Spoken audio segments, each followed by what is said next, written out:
എല്ലാവർക്കും നമസ്കാരം. ഇന്നൊരു പാൽ പൊറോട്ട കഥയാണേ. നമ്മൾ അങ്ങനെ ഇരുന്നപ്പോഴത്തേക്കും ഒരു കൊതി തോന്നി പാൽ പൊറോട്ട കഴിക്കണമെന്ന്. എന്നാൽ പിന്നെ വാടി കഴിച്ച് കളയാന്ന് കെട്ടിയോനും. അങ്ങനെ നമ്മൾ പാൽ പൊറോട്ട കഴിക്കാനായിട്ട് നമ്മുടെ കല്ലന്താഴം റോഡിലുള്ള ജാവീസ് സിനിമാസ് റെസ്റ്റോറൻറ്റിലാണ് വന്നിരിക്കുന്നത്. എക്സാക്റ്റ് ലൊക്കേഷൻ ഞാൻ ഡിസ്ക്രിപ്ഷൻ ബോക്സിൽ കൊടുത്തേക്കാം. ആമിതേ ഉറങ്ങിപ്പോയി. വണ്ടിയിരുന്ന് നല്ല ഉറക്കമായിരുന്നു. ഇനി അവൾക്ക് കുറച്ച് നേരത്തേക്ക് ഉറക്കച്ചടവായിരിക്കും.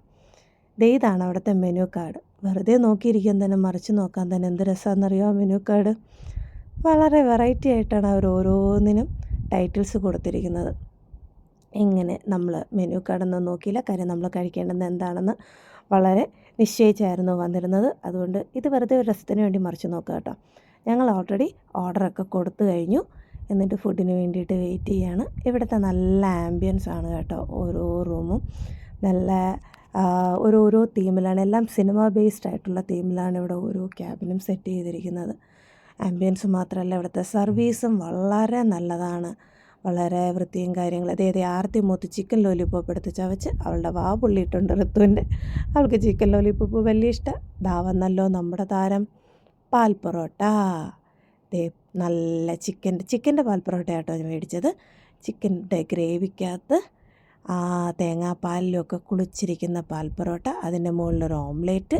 ഇതെല്ലാത്തിൽ നിന്നും കൂടെ കുറേശ്ശെയായിട്ട് എടുത്ത്, നല്ല ചൂടാട്ടോ, എന്നാൽ ആ കുതിർന്നിരിക്കുന്ന പാൽ പൊറോട്ട കുറച്ചെടുത്ത് വായിലേക്ക് വെച്ച്, എൻ്റെ അമ്മേ എന്താ ടേസ്റ്റ്! വെറുതെ പറയല്ല കേട്ടോ, ശരിക്കും അടിപൊളിയാണ് ഇവിടുത്തെ പാൽ പൊറോട്ട. ഇവിടുത്തെ പാൽ പൊറോട്ട എന്ന് പറഞ്ഞാൽ ഞാൻ വേറെ എങ്ങൊന്നും പാൽ പൊറോട്ട കഴിച്ചിട്ടില്ല, ഇവിടെ നിന്ന് മാത്രമേ കഴിച്ചിട്ടുള്ളൂ. പക്ഷേ അതുകൊണ്ട് തന്നെയാണോ എന്നറിയില്ല, എനിക്ക് ഇവിടെ തന്നെ വന്ന് കഴിക്കണമെന്ന് വീണ്ടും തോന്നി. ഇവിടുത്തെ സർവീസും കാര്യങ്ങളും എല്ലാം മൊത്തത്തിൽ, ആംബിയൻസും എല്ലാം മൊത്തത്തിൽ ഇഷ്ടപ്പെട്ടതുകൊണ്ടായിരിക്കാം ഇവിടെ തന്നെ വന്ന് കഴിക്കണമെന്ന് തോന്നിയതും ഞങ്ങൾ ഇവിടെ തന്നെ വന്നതും കേട്ടോ.